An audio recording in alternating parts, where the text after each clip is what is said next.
may isang bagay na dapat huwag mong gawin pag ikaw ay malungkot. What is that one thing that you should not do when you are sad and disappointed? Do not make any major decision. Pag sobrang lungkot mo, pag sobrang disappointed mo, pag nai-stress ka sa buhay, huwag kang gagawa ng malaking desisyon.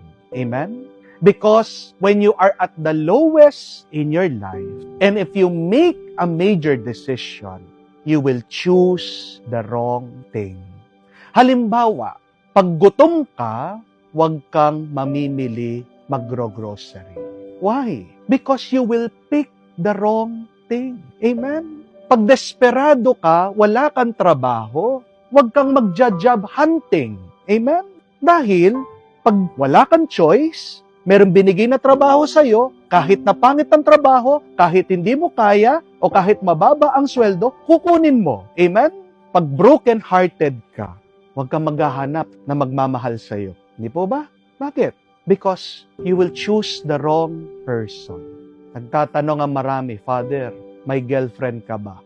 Ito po ha, para hindi na kayo nakikipag-chismis sa iba. Ako na mismo ang magsasabi sa inyo. Ako mismo ang magkukwento sa inyo. Alam na rin po ng aking parents ito. Nung ako po ay nagpapari, nagkaroon po ako ng girlfriend. Nakilala ko po siya, nag-cross-enroll po kami sa isang university. Nursing po siya, kaklase ko po siya sa isang subject. So nagkaroon po kami ng mutual understanding. Hanggang di ko alam, girlfriend ko na pala siya. Pero I had to make a very hard decision. Sino bang pipiliin ko? Siya o ang Diyos? Dahil I was at the middle of studying, of becoming a priest. Hindi pwede yung namamangka sa dalawang ilog. Hindi po ba? Mahirap. You have to be faithful only to one so that you can give your best. Kung siya, siya. Kung ang Diyos, ang Diyos. So, I had to make a very difficult choice. So, it was very painful for me to say, hindi na tayo pwede, cannot be together. And sobrang heartbroken po niya. Alam niyo po nangyari, nung before kami mag-graduate, dahil nasaktan ko siya, nabigla na lang ako nung nalaman ko na buntis siya. Bakit nabuntis? Kasi naghahanap ng isang taong magpupuno doon sa nasaktang puso. It is wrong. It is not right to find a person to love when you are sad.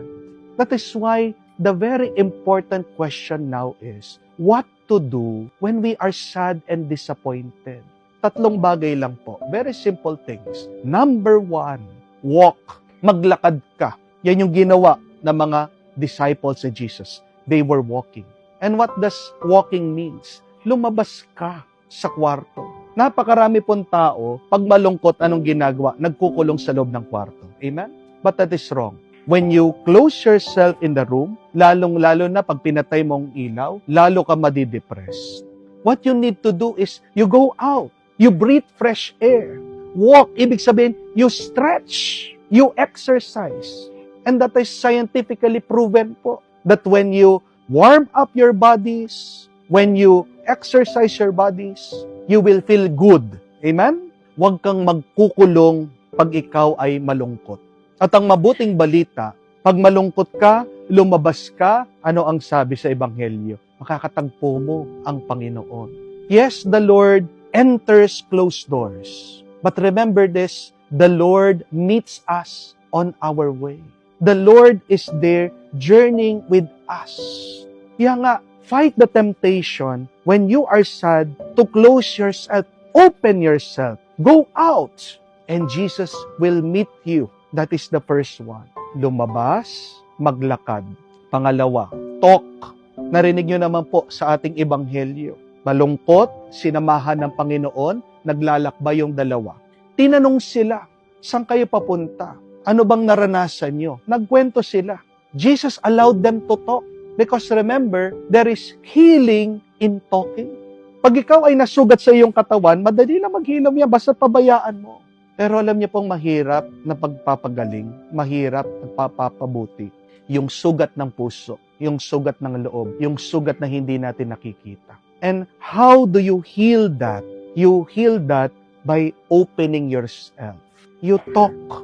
You tell your story. Kaya nga po meron tayong counseling. The next time that you have a friend or a family member that has a problem, listen to them first. Alam niyo pong problema na napakarami sa atin, we do not listen. Pag may sinasabi yung anak mo, pag may sinasabi yung kapatid mo, agad meron kang ibabatin. Agad meron kang sasabihin. Hindi po ba? Please, listen. They just want to open themselves. Dahil may sugat dyan. Nasasaktan sila. Nakita niyo naman po, Panginoon, no nag-open up itong mga alagad. Hindi siya nag-butt-in. Hindi siya nag-interject. He just allowed them to talk. And a lot of us are yearning for that. Yung masabi lang yung kanilang sakit ng kanilang kalooban. Diba? Pagkatapos mong sinabi yung problema mo, ikaw ay okay na. So, if you have sadness in your life, talk. Say it to someone that you trust. At sino ba ang pwede natin pagsabihan kung hindi po ang Diyos? Amen? Thirdly and lastly, we pray.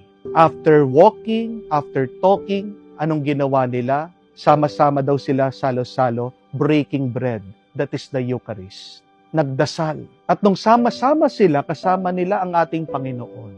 Sabi, their hearts were burning. Nag-aalab ang kanilang puso. Sinong makakapagbigay ng tuwa sa iyong puso? Meron pong isang santo, si Saint Charbel, a Maronite priest. Napakaganda ng kanya sinabi. Precious stones cannot give you happiness. Because they are just stones. Bato lang ang mga yan. People cannot give you happiness. Why? Because people do not own happiness. Amen? A lot of us are sad. A lot of us are depressed sometimes. And he said that you cannot give what you do not have. We do not own happiness. How can people give you happiness? Most of the time, people give you disappointment. Pero sabi ng santo, only Jesus, only Christ can give you happiness. Why? Because God creates joy. God gives us happiness. Kaya nga palagi ko sinasabi, pag ikaw ay malungkot, magsimba ka. Pag ikaw ay malungkot, pumasok ka sa simbahan. Because joy is a gift from God. It is a gift of the Holy Spirit. Kulang ka sa dasal pag ikaw ay malungkot. Amen? My dear friends, many times in our journey in life, we cannot be free from sadness and disappointments. And yet remember these three things. Pag malungkot ka na, lumabas ka lang, maglakad ka.